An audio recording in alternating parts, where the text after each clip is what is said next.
ಬಿಕ್ಲು ಶಿವನಾಥ್ ಜೊತೆಗಿನ ಭೂ ವಿವಾದ ಸಂಬಂಧ ಭೈರತಿಗೆ ಡ್ರಿಲ್. ಈ ಹಿಂದೆ ಬಿಕ್ಲು ಶಿವ ನಿಮ್ಮ ಮೇಲೆ ದೂರು ಕೊಟ್ಟಿರೋದು ಯಾಕೆ ಅಂತ ಪ್ರಶ್ನೆ ಮಾಡಲಿಕ್ಕಿದ್ದಾರೆ. ಆತನಿಗೂ ನಿಮಗೂ ಭೂ ವಿವಾದ ಸಂಬಂಧ ಮಾತುಕತೆಯಾಗಿತ್ತಾ? ಅದರ ಜೊತೆಗೆ ನೀವು ಆತನಿಗೆ ಹೆದರಿಸೋದಕ್ಕೆ ನಿಮ್ಮ ಆಪ್ತ ಜಗ್ಗನಿಗೆ ಹೇಳಿದ್ರಾ? ಜಗ್ಗ ಮತ್ತು ಟೀಮ್ ಕೊಲೆ ಮಾಡುವ ಮುನ್ನ ನಿಮ್ಮನ್ನ ಭೇಟಿಯಾಗಿದ್ರಾ? ಹೀಗೆ ನಿಮಗೆ A1 ಆರೋಪಿ ಜಗ್ಗ ಯಾವಾಗಿನಿಂದ ಗೊತ್ತಿದೆ ಅಂತ ಹೇಳಿ ಪೊಲೀಸರು ಪ್ರಶ್ನೆ ಮಾಡಲಿಕ್ಕಿದ್ದಾರೆ. ಬಿಕ್ಲು ಶಿವನಾಥ್ ಜೊತೆಗಿನ ಭೂ ವಿವಾದ ಸಂಬಂಧಪಟ್ಟಂತೆ ಭೈರತಿಗೆ ಡ್ರಿಲ್ ಶುರುವಾಗಲಿಕ್ಕಿದೆ. ಇನ್ನೇನು ಈಗಾಗಲೇ ತನಿಖೆಗೆ ಕೂಡ ಒಂದು ಕಡೆ ಸಾಗ್ತಾ ಇದೆ, ಮತ್ತೊಂದು ಕಡೆ ಮಾಜಿ ಸಚಿವರ ಆಗಮನ ಆಗಿರುವಂಥದ್ದು. ಈಗ ಸದ್ಯಕ್ಕೆ ತನಿಖೆಯನ್ನ ನಡೆಸ್ತಾ ಇದ್ದಾರೆ. ನೂರಾರು ಪ್ರಶ್ನೆಗಳನ್ನ ಇಟ್ಕೊಂಡಿದ್ದಾರೆ ಪೊಲೀಸ್ನವರು. ಈ ಎಲ್ಲಾ ಪ್ರಶ್ನೆಗಳಿಗೂ ಇದೀಗ ಭೈರತಿ ಬಸವರಾಜ್ ಅವರು ಉತ್ತರವನ್ನ ಕೂಡ ನೀಡಬೇಕಾಗಿದೆ.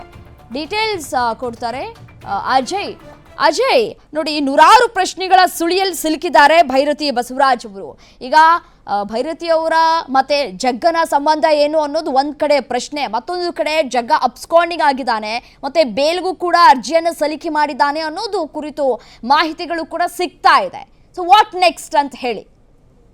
ಖಂಡಿತವಾಗ್ಲೂ ರಮ್ಯಾ, ಏನಂದ್ರೆ ಈಗ ಬಸವರಾಜ್ ಅವರ ಏನೋ ಇದರಲ್ಲಿ ಗುರ್ತಿಸ್ಕೊಂಡಂತ ವ್ಯಕ್ತಿ ಅಂತಂದ್ರೆ ಅದು ಜಗ್ಗ. ಆದ್ರೆ ಈಗ ಜಗ್ಗನೇ ಇಲ್ಲಿ ಇದ್ರಲ್ಲಿ A1 ಆಗಿರೋದ್ರಿಂದಾಗಿ ಆತನ ನಮ್ಮ ಪೊಲೀಸರು ಮೊದಲು ಅರೆಸ್ಟ್ ಮಾಡ್ಬೇಕಾಗಿತ್ತೆ. ಆದ್ರೆ ಆತ ತನ್ನ ಯೂಸ್ ಮಾಡ್ತಿದ್ದಂತ ಮೊಬೈಲ್ ಆಗಿರ್ಬೋದು, ಸಂಪೂರ್ಣವಾದಂತಹ ವಿಚಾರಗಳು ಅವನಿಗೆ ಏನೇನಿದೆ, ಕ್ರೆಡಿಟ್ ಕಾರ್ಡ್ ಆಗಿರ್ಬೋದು, ಡೆಬಿಟ್ ಕಾರ್ಡ್ ಆಗಿರ್ಬೋದು, ಅದೆಲ್ಲವನ್ನು ಕೂಡ ಬಿಟ್ಟು ಅದನ್ನ ಈಗಾಗ್ಲೇ ಆತ ಎಸ್ಕೇಪ್ ಆಗಿರುವಂತದ್ದು.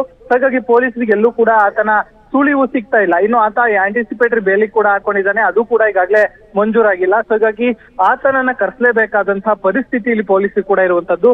ಆತನನ್ನ ಅರೆಸ್ಟ್ ಮಾಡಬೇಕಾದಂತ ಪರಿಸ್ಥಿತಿ ಕೂಡ ಪೊಲೀಸರು ಕೂಡ ಇರುವಂತದ್ದು. ಆದ್ರೆ ಇಲ್ಲಿ ಆತ ಕೂಡ ಇಲ್ಲ. ಆದ್ರೆ ಆತನ ಕರೆಸ್ಬೇಕು ಅಂದ್ರೆ ಈಗ ಅದಕ್ಕೋಸ್ಕರವಾಗಿ ಇವರಿಗೂ ಕೂಡ ಈಗಾಗಲೇ ನೋಟಿಸ್ ಕೊಟ್ಟಿರುವಂತದ್ದು. ಇವರು ಕೂಡ ಹೇಳ್ಬೇಕಾಗತ್ತೆ, ಯಾಕಂದ್ರೆ ಈಗ ಇವರು ಆತನ ಮೇಲೂ ಪ್ರೆಷರ್ ಹಾಕುವಂತ ಎಲ್ಲಾ ಸಾಧ್ಯತೆಗಳು ಕೂಡ ಇರುತ್ತೆ. ಶಾಸಕರಾಗಿರುವಂತಹ ಬಸವರಾಜ ಬೊಮ್ಮಾಯಿಯವರು, ಈ ಬಸವರಾಜ್ ಏನಿದ್ದಾರೆ ಅವ್ರಿಗೂ ಕೂಡ ಈಗ ಏನು ಪ್ರೆಷರ್ ಬಿದ್ದೇ ಬೀಳುತ್ತೆ. ಅವರನ್ನು ಕೂಡ ಕರೆಸಲೇಬೇಕಂತಹ ವಿಚಾರಗಳು ಬಂದೇ ಬರುತ್ತೆ. ಯಾಕಂದ್ರೆ ಆತ A1 ಆಗಿರೋದ್ರಿಂದಾಗಿ ಆತನೇ ಇಲ್ಲಿ ಪ್ರೀ ಪ್ಲಾನ್ ಮಾಡಿ ಈ ರೀತಿಯಾದಂತಹ ಕೆಲಸವನ್ನ ಮಾಡ್ತಿದ್ದಾನೆ ಅನ್ನೋದು ಕೂಡ ಎಲ್ಲರಿಗೂ ಕೂಡ ಗೊತ್ತಿರುವಂತದ್ದೇ. ಸೊ ಹೀಗಾಗಿ ಆ ಒಂದು ವಿಚಾರವಾಗೂ ಕೂಡ ಇವ್ರಿಗೂ ಕೂಡ ಪ್ರಶ್ನೆಯನ್ನ ಕೇಳ್ತಾರೆ ಶಾಸಕರಿಗೆ. ಯಾವಾಗ ನೀವು ಭೇಟಿ ಮಾಡ್ತಾ ಇದ್ರಿ, ಮತ್ತೆ ಕುಂಭಮೇಳಕ್ಕೆಲ್ಲ ಹೋಗಿದ್ರಿ, ಅಷ್ಟೊಂದು ಕ್ಲೋಸ್ ಇದ್ರ ನೀವು ಒಬ್ಬ ರೌಡಿ ಶೀಟರ್ ಹಿಂದೆ ಜೊತೆಗೆ ಅಂತ ಹೇಳಿ. ಆ ನಂತರ ಈ ಹಿಂದೆನೂ ಕೂಡ ಸಾಕಷ್ಟು ಕಾರ್ಯಕ್ರಮಗಳಲ್ಲೂ ಕೂಡ ನೀವು ಭಾಗಿಯಾಗಿದೆ. ಆ ಒಂದು ವಿಚಾರಗಳನ್ನು ಕೂಡ ಪ್ರಸ್ತಾಪವನ್ನ ಮಾಡ್ತಾರೆ. ಇನ್ನು ಕೊಲೆಗೆ ವಿಚಾರವಾದಂತ ಸಂಬಂಧಪಟ್ಟಂತ ವಿಚಾರಗಳು ಕೂಡ ಸಾಕಷ್ಟು ಇರುವಂತದ್ದು.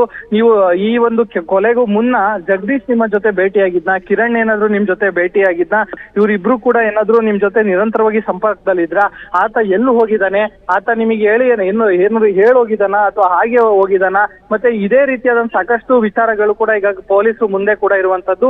ಅದೆಲ್ಲಕ್ಕೂ ಕೂಡ ಈಗ ಶಾಸಕರು ಕೂಡ ಉತ್ತರವನ್ನ ಕೊಡ್ಬೇಕಾಗತ್ತೆ. ಯಾಕಂತಂದ್ರೆ ಈಗ ಸಾಕಷ್ಟು ವಿಚಾರಗಳು